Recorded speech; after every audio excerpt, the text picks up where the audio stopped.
Diet করলেও কিন্তু ভালো মন্দ খাওয়া যায়। তোমাদের সবসময় পোর্শন মেনটেন করেই খাবার দাবার খেতে হবে।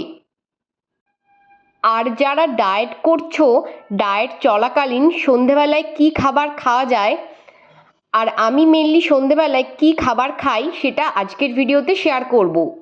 হ্যালো এভরিওয়ান, আমার নতুন একটি ইউটিউব ব্লগে তোমাদের সকলকে জানাচ্ছি আরও একবার ওয়েলকাম।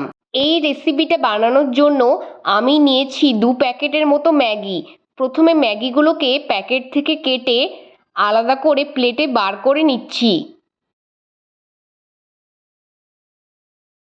এবার একটা ফ্রাইং প্যান নিয়ে ফ্রাইং প্যানটাকে ভালো করে ধুয়ে নিয়ে গ্যাস জ্বালিয়ে বসিয়ে দিলাম।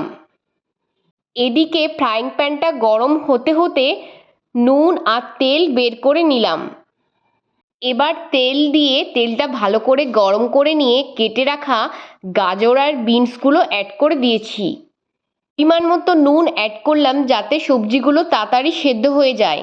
তারপর 1 মিনিটের মতো নাড়াচাড়া করে নিয়ে কোনো পেঁয়াজ অ্যাড করে ভালো করে নাড়াচাড়া করে নিয়ে চাপা দিয়ে সবজিগুলো সেদ্ধ হতে দেব।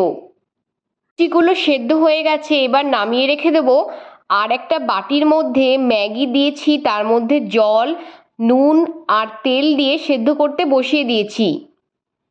ম্যাগি সেদ্ধ হতে জলটা ভালো করে ছেঁকে নিয়ে সবজির মধ্যে ম্যাগিটা অ্যাড করে দিয়েছি আর দিলাম 1 গ্লাসের মতো জল।